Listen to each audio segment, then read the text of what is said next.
కూతురికి పెళ్లి చేశాక ఈ విషయాల్లో తల్లి అస్సలు జోక్యం చేసుకోవద్దు. లేకుంటే తల్లి మరియు కుమార్తె మధ్య సంబంధం చాలా ప్రత్యేకమైనది. కూతురు జీవితంలో తల్లి తరచుగా మొదటి స్నేహితురాలు, మార్గదర్శి మరియు గురువుగా ఉంటుంది.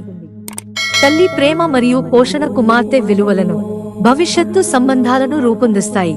అయితే వివాహం తర్వాత తల్లులు జోక్యం చేసుకోకుండా జాగ్రత్తగా, మద్దతుగా ఉండటం ముఖ్యం.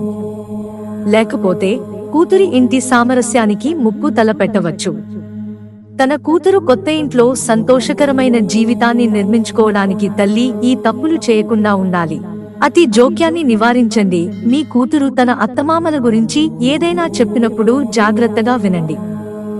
సలహా ఇవ్వడానికి లేదా ప్రతిదాన్ని ప్రశ్నించడానికి తొందరపడకండి. అతని భావాలను అర్థం చేసుకుని సున్నితంగా మార్గనిర్దేశం చేయండి, కానీ అతను తన సొంత నిర్ణయాలు తీసుకోనివ్వండి.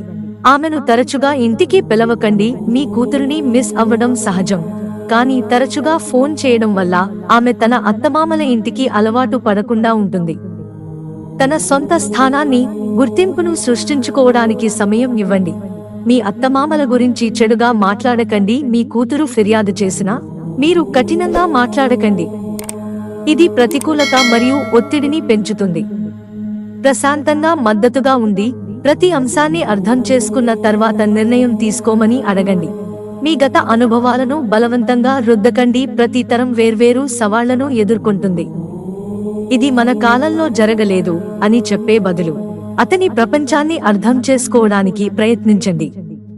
మీ అభిప్రాయాన్ని పంచుకోండి, కానీ దానిని అమలు చేయమని బలవంతం చేయకండి. అతనికి ఎక్కువ ఆప్యాయత ఇవ్వడం మానుకోండి. అధిక ఆప్యాయత అతన్ని ఆధారపడటానికి కారణమవుతుంది. బలంగా ఉండమని, ఆత్మవిశ్వాసంతో పరిస్థితులను ఎదుర్కోవాలని ప్రోత్సహించండి.